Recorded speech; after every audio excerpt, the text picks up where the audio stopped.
Ok, ok. On a Michaela Cameroun, Yaoundé. Ok. Ludovic 100%. Ok. Ok, super. Ok, on a Virginie Paris. Ok, super. Donc, aujourd'hui, on va continuer une série de formations que nous offrons dans nos différents groupes sur la blockchain et son écosystème, ainsi que les opportunités que la blockchain nous offre. OK? Donc, durant la semaine, nous avons fait deux grandes formations. La première était une introduction à la blockchain. La deuxième, euh, il s'agissait durant la deuxième formation, on a parlé des crypto-monnaies. On a parlé des crypto-wallets, donc des porte-monnaies électroniques. OK. Et aujourd'hui, on va en fait montrer à tout un chacun comment créer et sécuriser son porte-monnaie. OK. Donc, aujourd'hui, on va utiliser, puisque la dernière fois, on a présenté différentes plateformes sur lesquelles chacun pouvait créer son compte, créer un porte-monnaie, à savoir Binance, à savoir Qcoin, à savoir Atomic. Donc, on a bien mentionné pendant la semaine, durant notre deuxième formation, qu'il y avait deux types de wallets. Donc, la première, c'était des hot wallets. Les hot wallets, en fait, ce sont des wallets qui sont régulièrement connectés à Internet. Ce sont des wallets qu'on utilise pour des transactions régulières. Et les cold wallets, d'un autre côté, ce sont des wallets qui sont partiellement, plus ou moins, connectés à Internet. Donc, ce sont des wallets qu'on peut genre, télécharger, installer dans sa machine et l'utiliser sans être connecté à Internet. Et un exemple de cold wallet, la dernière fois, nous avons parlé de Atomic. On a parlé d'Atomic, qui était un cold wallet que j'utilise. Donc, aujourd'hui, on va passer à la création et la sécurisation des porte-monnaies. Et la plateforme qu'on va utiliser, pour ma part, c'est Qcoin. C'est vrai que je suis sur Qcoin, je suis sur Binance, je suis sur crypto.com, mais les principes de sécurisation sont les mêmes. Donc, il faut créer son compte, il faut définir un mot de passe assez solide et il faut activer son two-factor authentication. Two-factor authentication, en fait, c'est une seconde couche, une seconde couche de sécurité pour en fait permettre qu'à chaque fois que quelqu'un se connecte à votre compte, à partir d'une autre application tierce, vous puissiez donner l'autorisation. Donc, c'est un peu ça. Donc, je vais partager mon écran. Je vais partager mon écran pour qu'on puisse exactement le faire tous ensemble. Pour ceux qui n'ont pas encore de porte-monnaie électronique, ça, vous allez voir aujourd'hui comment créer et sécuriser votre porte-monnaie électronique. Pourquoi j'ai choisi ce sujet aujourd'hui? En fait, parce que sur Internet, depuis un bout, il y a une polémique là qui court, selon laquelle des personnes ont oublié le mot de passe de leur porte-monnaie avec des cryptos à l'intérieur. Donc, plusieurs personnes le font. Et c'est dommage, en fait, c'est dommage. D'ailleurs, dans le groupe aujourd'hui, il y a un membre dans notre groupe WhatsApp, blockchain de A à Z. Il y a un de nos membres qui avait ce même souci. Qui avait ce même souci. Pour certaines personnes, c'est qu'ils ne maîtrisent pas comment restaurer leur mot de passe. Donc, pour celui du groupe, aujourd'hui, il était question juste de restaurer son mot de passe parce qu'il paniquait déjà, il paniquait. Donc, il avait son argent sur blockchain.com, mais il ne parvenait plus à accéder.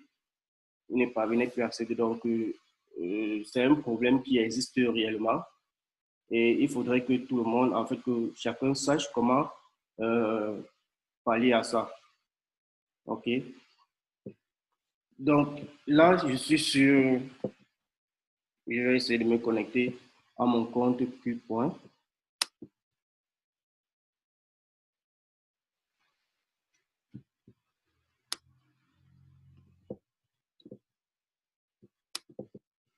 Je vais me connecter à mon compte Qcoin.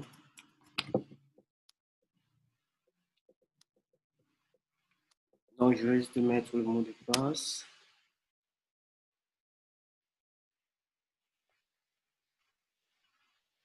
Lorsque je mets le mot de passe sur Qcoin, Qcoin déjà c'est une plateforme d'échange, une plateforme de trading. Moi, je l'ai choisi parce qu'en fait, c'est très simple à utiliser. Contrairement à Binance, Binance aussi, c'est une plateforme d'échange, mais je préfère celui-ci parce qu'il est très simple. Déjà, le processus d'inscription, lui, il est simple. Donc, c'est la raison pour laquelle on va l'utiliser. Donc, les choses qu'il faut déjà, avant de créer son compte, la première application qu'il faut déjà avoir avec soi, c'est Google Authenticator. OK? Il faut déjà avoir avec soi Google Authenticator. Google Authenticator, c'est quoi? C'est cette application-ci. J'espère que vous voyez mon écran.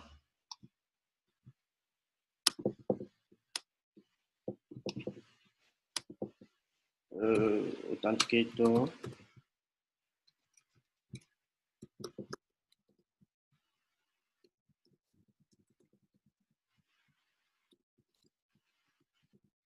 Donc, il faut déjà avoir cette application dans votre téléphone. Donc, Google Authenticator. Google Authenticator, c'est quoi? C'est une application qui a été développée par Google qui lui permet d'ajouter une sorte de en plus du mot de passe, parce que régulièrement, quand on se connecte à une plateforme, on a quoi, notre username ou notre email, et puis on met le mot de passe, et c'est tout. Mais cependant, si quelqu'un a accès à votre mot de passe, OK, il pourra facilement avoir accès à votre compte. Donc, Google Authenticator, ce que ça fait en fait, c'est que en plus du mot de passe, il y a, lorsque vous installez l'application dans votre téléphone, ça génère, ça génère un chiffre de combien? De 6, je crois, oui, 6 digits. Donc, ça génère un chiffre de 6 digits qui vous permet de valider la connexion à votre compte. Donc, Google Authenticator, c'est la première chose à télécharger. Pour ceux qui sont sur Android, vous tapez juste Google Authenticator sur Play Store et puis vous téléchargez l'application. Donc, ça, c'est ce qu'il faut avoir avec vous. Donc, là, c'est mon compte, là, c'est mon compte Qcoin. Donc, on va passer à la création de compte d'un des participants. Déjà, il faut noter que sur Qcoin également, quand vous faites le partage, vous faites le partage en fait, si vous recommandez les gens à utiliser Qcoin, en fait, il y a ce système de référent. Donc, vous pouvez également avoir des petites commissions dessus, mais bon, ce n'est pas le plus important. Donc, on va commencer à créer, on va créer le compte de, je crois, qui se porte garant pour qu'on crée son compte sur Qcoin, juste pour les tests. Dans le chat, qui se porte garant pour qu'on crée le compte pour les tests.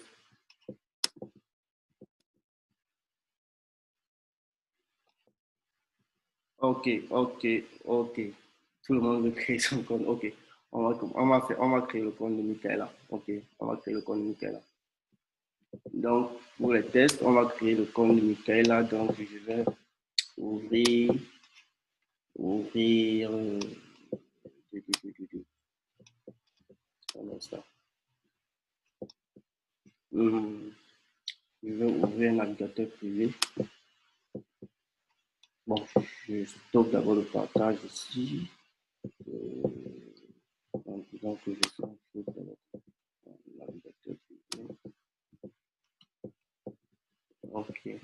Donc, je suis avec le navigateur privé, donc je vais récupérer mon lien pour espérer avoir les commissions lorsque Michael va faire des transactions, des grosses transactions. Donc, je récupère ça. Puis, mon navigateur privé.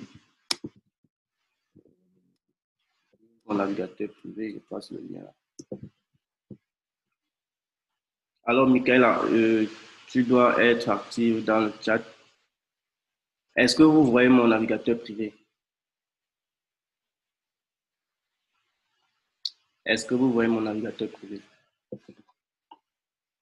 Un retour dans le chat. Est-ce que vous voyez le navigateur privé?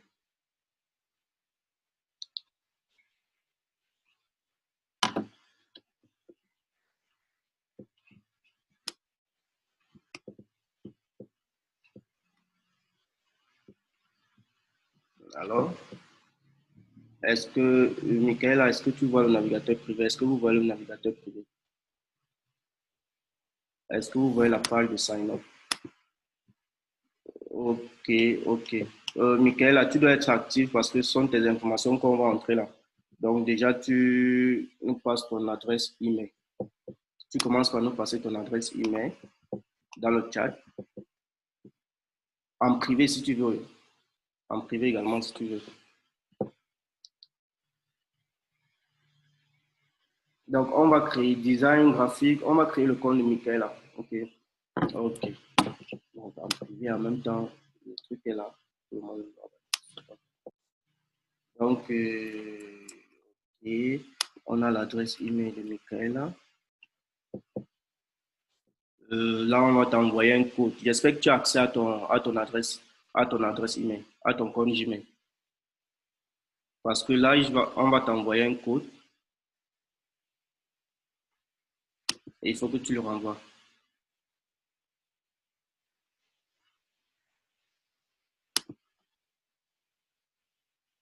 Donc, là, il faut remplir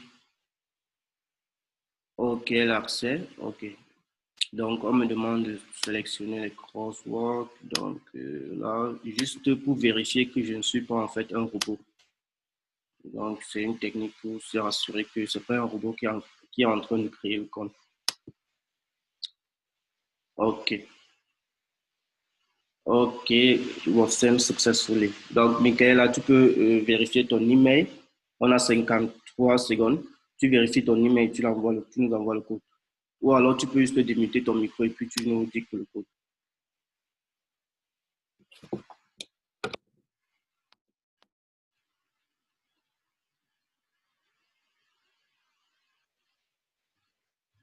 Alors, Michaela, on a 33, 31 secondes. Je vais plutôt t'appeler. T'appeler sur WhatsApp.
Ben, j'ai été encore, désolé, je sais pas, depuis hier, j'ai l'impression que Zoom est en train de déranger.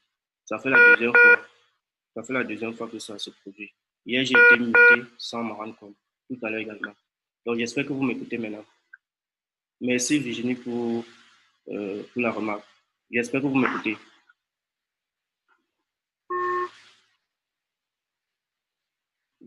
J'espère que vous m'écoutez maintenant. Ok. Ça fait deux fois que ça se produit. Hier, c'était la même chose. Donc là, il faut juste remplir ces informations, genre first name, last name, ok, et définir le document qu'il faut que vous allez euh, soumettre à l'entreprise. Donc là, on n'a pas les documents de Michaela, mais c'était déjà important que vous sachiez comment ça se passe, ok. Donc elle va prendre l'accès à son compte et puis euh, remplir les informations, fournir les informations nécessaires. Donc là, vous pouvez soumettre soit votre passeport, soit votre ID card, soit votre driver license. Donc le passeport, votre carte nationale d'identité ou votre driver license. Driver license, le permis de conduire. Et là, vous entrez l'ID number. Si vous avez choisi, par exemple, euh, votre carte nationale d'identité, vous entrez le numéro de votre carte nationale d'identité là et vous soumettez. OK? Donc, c'est un processus. C'est un processus. Après ça, vous allez soumettre, vous allez pouvoir soumettre effectivement les documents. OK? Donc, parce que Michaela n'est pas là. En fait, du moins, elle n'est pas là physiquement avec moi ici pour qu'on puisse le faire. Donc, elle le fera d'elle-même.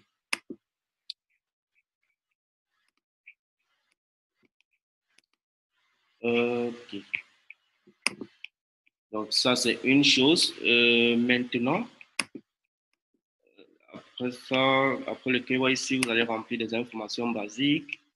Donc, API management, c'est pas très important. Security and setting. Security and setting. Donc, là, une fois dans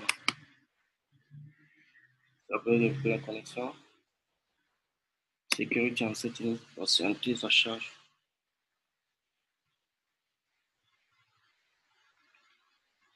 La connexion n'est pas très bonne. La connexion n'est pas très bonne.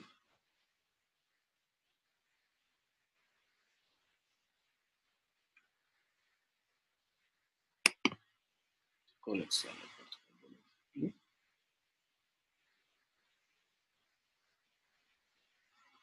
OK, OK. Donc, lorsque vous allez dans Security en Setting, vous pouvez activer effectivement Google Authenticator. Comme je disais tantôt, ça va juste ajouter une couche de sécurité supplémentaire. Donc, en cliquant sur Set, vous allez pouvoir le gérer. OK, donc là, ils vont demander OK, ils demandent l'email, le code de vérification par email. Donc, ce sont les informations que on va essayer de faire, de gérer ça tout à l'heure. Ok, donc il y a plusieurs façons de sécuriser son compte en fait. Ok, il y a plusieurs façons de sécuriser son compte. Vous pouvez acheter par téléphone, vous pouvez acheter Google Authenticator, mais Google Authenticator, c'est la meilleure façon de faire en fait.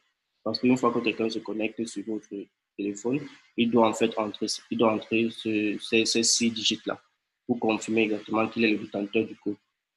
Donc là, on va arrêter le Zoom parce qu'il va s'arrêter d'un moment à l'autre. On va faire la deuxième partie.